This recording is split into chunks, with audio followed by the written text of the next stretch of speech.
शकुंतला देवी आज गंगा नहा गई क्योंकि आज उसके छोटे बेटे अर्जुन की भी शादी हो गई। अर्जुन का एक पैर खराब था क्योंकि बचपन में ही उसे पोलियो मार गया था, इसलिए वो लंगड़ा कर चलता था। अर्जुन की पत्नी रोहिणी एक गरीब परिवार से थी, इसलिए उसकी शादी उसके माता पिता ने अर्जुन से करवा दी। शादी के बाद रोहिणी की जेठानी अंजलि उससे बोली, रोहिणी, तेरे पति के कपड़े मेरी अलमारी में पड़े हैं, उन्हें अब वहाँ से हटा लो। बेकार में अलमारी में कबाड़ भरा है, लेकिन तुझ गरीब को तो दहेज में एक अलमारी भी नहीं मिली, तो फिर तुम अपने और अपने पति के कपड़े कहाँ रखोगी? कोई बात नहीं दीदी, आप दे दीजिए, मैं कहीं भी रख लूंगी। अगले दिन रोहिणी अपनी पहली रसोई बनाने गई, लेकिन तेल की बोतल उसके हाथ से छूटकर नीचे गिर गई और सारा तेल जमीन पर गिर गया। हे राम, ये क्या किया? सारा तेल गिरा दिया। अरे सरसों के तेल के दाम भी पता है तुझे? सारा दिन तेरे जेठ जी मेहनत करते हैं, तब जाकर घर का राशन आता है। तेरे पति की तरह नहीं जो घर पर पड़ा रहता है और मुफ्त की रोटियां तोड़ता है, और मायके में तुझे कुछ खाने को तो मिला नहीं होगा, तभी हाथों में जान नहीं है। चल अब जल्दी से इसे साफ कर। रोहिणी की आंखों में आंसू आ जाते हैं, लेकिन पहले ही दिन उसे ये बात अच्छे से समझ आ गई कि घर की बागडोर उसके जेठ जेठानी के हाथ में है और घर उन्हीं की मर्जी से चलेगा। ऐसे ही कुछ दिन बीत जाते हैं। अब घर के ज्यादातर काम रोहिणी ही करती। रोहिणी, कल मेरे बेटे हर्ष का जन्मदिन है, मैंने अपने मायके वालों को भी बुलाया है, तो तू कुछ अच्छा सा खाने के लिए बना लेना। ठीक है दीदी, लेकिन खाने में बनाना क्या क्या है? मेरे मायके वाले तुम्हारे मायके वालों की तरह गरीब नहीं है, इसलिए जो कुछ भी बनाओ अच्छे से बनाना, समझी? अगले दिन अंजलि हर्ष के लिए केक लेने चली गई। कुछ देर बाद अंजलि के मायके वाले आ गए। रोहिणी ने सबके लिए समोसे, पकौड़े, चाउमीन और साथ में टमाटर का डोसा बनाकर तैयार कर लिया। उसने एक बार अपने मायके में टमाटर का डोसा बनाया हुआ था, जो सबको बहुत पसंद आया था। केक काटने के बाद उसने सबको वो सब खाने को परोसा, जिसे खाते ही अंजलि के भाई ने उससे कहा, वाह दीदी, क्या स्वादिष्ट व्यंजन है, और खासकर ये टमाटर का डोसा, ये तो लाजवाब है। पहली बार खाया है मैंने, लेकिन इसका स्वाद तो माइंड ब्लोइंग है। वैसे कौन से हलवाई से बनवाए हैं? बड़े ही गजब का स्वाद है तुम्हारे हलवाई में। अरे ये सब तो इस रोहिणी ने बनाया है। खैर चलो, ये भी अच्छा ही है। दोनों पति पत्नी में से तो कोई तो काम का निकला। आखिर कब तक ये लोग हमारे टुकड़ों पर पलेंगे? अर्जुन तो अपाहिज है, वो सारी उम्र बैठ कर ही खाएगा, इसलिए रोहिणी ही टमाटर का डोसा बनाकर बेच लाया करेगी। अपने मायके वालों के सामने अपनी देवरानी का मजाक बनाकर अंजलि हंसने लगी, लेकिन ये सुनकर रोहिणी की आंखों में आंसू आ गए। वो अपने कमरे में जाकर रोने लगी। क्या हुआ रोहिणी? आज मुझे इस घर में आए हुए 7 महीने हो गए। जेठानी जी हमेशा मुझे जेठ जी के कमाने का ताना देती रहती है। आज उन्होंने अपने मायके वालों के सामने हमारी बेइज्जती कर दी। ये सुनकर अर्जुन गुस्से में आ जाता है और अंजलि से जाकर कहता है, भाभी, अब क्यों रोहिणी को सबके सामने सुनाती रहती हो? देखा आप लोगों ने कैसे कमरे में जाकर इसने अपने पति के कान भर दिए। अरे एक तो सारा खर्चा हम करें, ऊपर से इनकी बातें भी सुने। अब तो मुझे इस घर में रहना ही नहीं है। मेरे मायके वालों के सामने इतना तमाशा बनाया, ये अपाहिज मुझसे ऊंची आवाज में बात करेगा। सुनो जी, चलो यहाँ से, मुझे नहीं रहना। बड़ी बहू, क्यों बात का बतंगड़ बना रही हो? छोड़ना ये सब बातें। हाँ हाँ, आप भी हमें ही सुनाओ। चल बेटा हर्ष, हम नहीं रहेंगे यहाँ। दीदी, आपके पति कमाते हैं और आप बड़े हैं, इसलिए आप घर छोड़कर नहीं जाएंगी। अगर कोई जाएगा तो वो हम दोनों जाएंगे। ये सुनकर अंजलि खुश हो गई, क्योंकि वो यही तो चाहती थी। फिर वो दोनों घर छोड़कर चले गए। बूढ़ी शकुंतला मजबूर थी, वो चाहकर भी उन्हें रोक नहीं पाई। कितनी अभागी थी रोहिणी, जो गरीबी के कारण उसे एक अपाहिज लड़के से शादी करनी पड़ी। पति को पत्नी का बोझ उठाना चाहिए, लेकिन आज रोहिणी को अपने पति का बोझ उठाना पड़ रहा था। वो काम ढूंढने एक ढाबे पर गई, जहाँ उसे बर्तन धोने का काम मिल गया। वो अर्जुन को बाहर बिठाकर बर्तन धोने लगी। अपनी पत्नी को ऐसे देखकर अर्जुन की आंखों में आंसू आ जाते हैं। मुझे तो जहर खाकर मर जाना चाहिए। आज मेरी बीवी को मेरी वजह से दूसरों के झूठे बर्तन धोने पड़ रहे हैं। अर्जुन को अपनी लाचारी पर गुस्सा आ रहा था। कुछ देर बाद रोहिणी को उस ढाबे से 100 रुपए और दोनों के लिए बचा हुआ खाना मिल गया। दोनों ने पेट भरकर खाना खाया, फिर वहीं ढाबे के पास सड़क किनारे सो गए। कुछ दिनों के बाद से अब रोहिणी आसपास के घरों में भी झाड़ू पोछा, बर्तन मांजने का काम करने लगी। अब उसकी कमाई थोड़ी बढ़ गई। उसने किराए पर एक छोटा सा कमरा ले लिया, जहाँ वो दोनों रहने लगे। खाना ढाबे से मिल जाता था, तो वहीं कुछ घरों से भी बचा खुचा खाना वो ले आती थी। ऐसे ही 2 साल बीत गए। एक रोज रोहिणी ने अर्जुन से कहा, सुनिए जी, थोड़ी थोड़ी बचत करके मैंने कुछ पैसे जोड़ लिए हैं। अब मैं खुद का कोई काम करना चाहती हूँ। लेकिन तुम क्या काम करोगी रोहिणी? सब कहते हैं मैं टमाटर डोसा बहुत अच्छा बनाती हूँ। सोच रही हूँ उसी का ठेला लगा लूं। वैसे भी कुछ अलग है तो लोग खाने जरूर आएंगे। बात तो तुम ठीक कह रही हो, हर्ष के जन्मदिन पर भी कितना स्वादिष्ट डोसा बनाया था तुमने। ठीक है, फिर मैं आज ही सामान लेकर आती हूँ। रोहिणी ने एक ठेला खरीदा और साथ में जरूरत का सारा सामान, फिर टमाटर का डोसा, सांभर और नारियल की चटनी के साथ बनाकर बेचने लगी। अर्जुन आवाज लगाकर ग्राहकों को बुलाने लगा। टमाटर डोसा खा लो, टमाटर डोसा बड़ी नई चीज है भैया, आइए खाइए और घर भी ले जाइए, सिर्फ 50 रुपए। टमाटर डोसा? न जाने बाजार में क्या नई नई चीजें आ गई हैं। वैसे स्वाद तो चखना ही चाहिए। कुछ ही देर में ग्राहकों की भीड़ उसके पास आने लगी। अर्जुन गल्ला संभालता और बैठकर ग्राहकों को आवाज देता तो वहीं रोहिणी डोसा बनाकर सबको परोसती। ऐसे ही उसका वक्त बदलने लगा। अब उनकी हर रोज अच्छी कमाई होने लगी। लोग रोहिणी को टमाटर डोसा वाली के नाम से जानने लगे। कुछ साल बाद उसने खुद का घर ले लिया और ठेले की जगह अब अपनी दुकान खरीदकर उससे टमाटर के डोसे बनाकर बेचने लगी। अर्जुन, अब हमारे पास घर, पैसा, दुकान सब कुछ है। चलो अब एक बार घर वालों से मिलकर आते हैं, आखिर है तो वो हमारा परिवार ही। वो दोनों घर पहुंचे तो उन्होंने देखा बूढ़ी शकुंतला घर का काम कर रही है। अंजलि के सीढ़ियों से गिरने से उसकी रीढ़ की हड्डी टूट गई, इसलिए वो अब बिस्तर पर पड़ी है। डॉक्टर ने ऑपरेशन के लिए 3 लाख रुपए मांगे हैं, जो हरीश के पास नहीं है क्योंकि उसका काम भी छूट चुका है। अर्जुन को देखकर सबकी आंखें भर आईं। शकुंतला ने उन दोनों को सीने से लगा लिया। फिर अंजलि बोली, रोहिणी, बहुत देर कर दी तुम दोनों ने आने में, कहाँ कहाँ नहीं ढूंढा तुम्हें, लेकिन तुम्हारा कहीं पता नहीं चला। लेकिन दीदी, ये सब हुआ कैसे? बस यूं समझ लो तुम्हारा दिल दुखाने की सजा मिली है।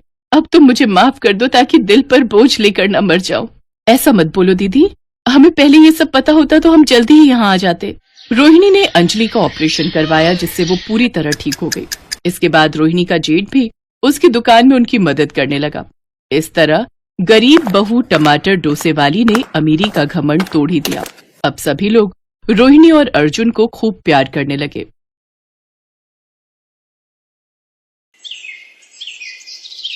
रामदीन ने अपने बेटे की शादी बचपन में ही अपने दोस्त की बेटी के साथ पक्की कर दी थी। अब वो दोनों बड़े हो चुके थे और दोनों की शादी का दिन भी आ गया। लेकिन रामदीन की पत्नी कुंती को ये रिश्ता बिल्कुल भी पसंद नहीं था। अरे, कहाँ मेरा पढ़ा लिखा बेटा और कहाँ वो गांव की गवार, लोग क्या कहेंगे। मुझे लोगों की परवाह नहीं है, मैंने एक बार अपनी जुबान दे दी तो अब मैं उससे पीछे नहीं हटूंगा। कुंती देवी की तरह आकाश को भी सोनम पसंद नहीं थी, लेकिन इन सब कश्मकश के बीच आखिरकार दोनों की शादी हुई जाती है। अपने सुहागरात वाले दिन जब सोनम आकाश को दूध का गिलास देती है तो वो उसे गुस्से में फेंक देता है और कहता है, देखो, मुझे तुम में कोई इंटरेस्ट नहीं है, जबरदस्ती शादी हुई है हमारी। मेरे पापा ने जो गलती की है उसे मैं नहीं मानता। मेरी ऑलरेडी एक गर्लफ्रेंड है, करिश्मा। तो फिर तुमने मुझसे शादी क्यों की? अब मैं कैसे इस रिश्ते में रहूंगी जहाँ मेरा पति मेरे साथ ही नहीं है? जैसे मैंने तुमसे न चाहते हुए भी शादी की, वैसे ही तुम भी अब इस रिश्ते में मजबूरी में रहो।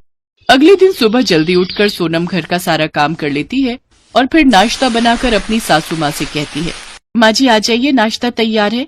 चुप कर गरीब की बेटी, न जाने कहाँ से हमारे पल्ले पड़ गई। वो तो किस्मत अच्छी थी तेरी जो हमारे घर बहू बनकर आ गई। माँ जी, मुझसे ऐसी क्या गलती हो गई जो आप मुझसे इस तरह से बात कर रही हैं? क्या गरीब होना पाप है? नहीं बहू, ऐसा नहीं सोचते। भले ही ये दोनों आज तेरी कद्र नहीं करते, लेकिन मैं जानता हूँ एक दिन इन दोनों को अपनी गलती का एहसास जरूर होगा। आकाश और कुंती देवी सोनम के साथ अच्छा व्यवहार नहीं करते थे। वो बात बात पर उसे सुनाया करते थे। ऐसे ही कुछ दिन बीत गए और एक रोज आकाश अपनी गर्लफ्रेंड से शादी कर उसे घर ले आया। कुंती इस शादी से खुश थी क्योंकि करिश्मा एक अमीर घर की लड़की थी। हाय, कितनी सुंदर और अमीर है मेरी नई बहू, क्या खूब जच रहे हो दोनों। माँ जी, ये मेरी सौतन लेकर आए हैं और आप इन्हें बढ़ावा दे रही हैं। करिश्मा मेरी पत्नी है और अब से ये हमारे साथ इसी घर में रहेगी। लेकिन मैं इस गरीब सौतन को यहाँ नहीं चाहती। अरे, अब वही होगा जो मेरी नई बहू कहेगी और अपने बच्चे की खुशी के आगे मैं किसी की एक ना सुनूंगी। हाँ, उन सब के बीच बहुत कहासुनी होती है और आखिर में कुंती सोनम को घर से निकाल देती है। बेचारा रामदीन भी उन सब के आगे कुछ नहीं कह पाता। सोनम पैदल चलते हुए एक क्लिनिक के बाहर चक्कर खाकर गिर जाती है। डॉक्टर उसका चेकअप करता है तो पता चलता है कि वो पेट से है। सोनम अब अपने बच्चे के लिए जीना चाहती है और वो जंगल में जाकर एक फूस की झोपड़ी बनाकर रहने लगती है और अपना पेट पालने के लिए काम ढूंढने लगती है। उसे रास्ते में एक टमाटर का बगीचा दिखता है। सेठ जी, आपकी बहुत मेहरबानी होगी अगर आप मुझे इस बगीचे में काम दे दे तो। ठीक है, फिर इस बगीचे की रखवाली की जिम्मेदारी तुम्हारी। और मंडी में जाने के लिए जो बोरियां होंगी उनमें साफ साफ टमाटर भरने होंगे। साथ ही खराब टमाटर को अलग करके फेंक देना। जी सेठ जी। सोनम बिल्कुल वैसा ही करती है और खराब टमाटर को अपने घर के आंगन में बनी क्यारी में बो देती है। अगर टमाटर उगाए तो मैं उससे टमाटर के पराठे बनाकर बेचूंगी, जिससे मेरा कमाई का जरिया शुरू होगा। कुछ महीने बाद उसके आंगन में अच्छे खासे टमाटर उगाते हैं, जिसे वो आटे में गूंथ कर पराठे बनाकर बेचने लगती है। सबसे पहले वो पराठे वो अपने सेठ जी को देती है, जो कि उसे बहुत स्वाद लगते हैं। सेठ जी सोनम के काम से बहुत खुश थे। कुछ देर बाद उसके ठेले पर ग्राहक आने शुरू हो जाते हैं। टमाटर के पराठे के साथ टमाटर की चटनी भी खाइए, आइए आइए, सिर्फ 50 रुपए में टमाटर का पराठा खाइए। 50 रुपए में इतना महंगा? बाजार में टमाटर भी तो कितने महंगे हैं बाबूजी, कुछ तो महंगा बेचना ही होगा। लेकिन मैं दावे के साथ कहती हूँ कि आप एक बार मेरे हाथ के टमाटर के पराठे और चटनी खाएंगे तो बार बार यहाँ आएंगे। ठीक है, लगा दो फिर एक प्लेट। सचमुच जब वो ग्राहक उस पराठे का स्वाद चखता है तो अपनी उंगलियां चाटता ही रह जाता है। सोनम के हाथों के पराठे का स्वाद ही कुछ ऐसा था कि जो एक बार खाता वो बार बार उसके ठेले पर जरूर आता, भले ही उसके पराठे महंगे क्यों ना हो। धीरे धीरे सोनम को अच्छी कमाई होने लगी। अब उसे 8वां महीना शुरू हो गया। एक रोज सेठ जी उससे कहने लगे, बेटी, कब तक तुम इस हालत में काम करोगी? अब कुछ महीने आराम कर लो।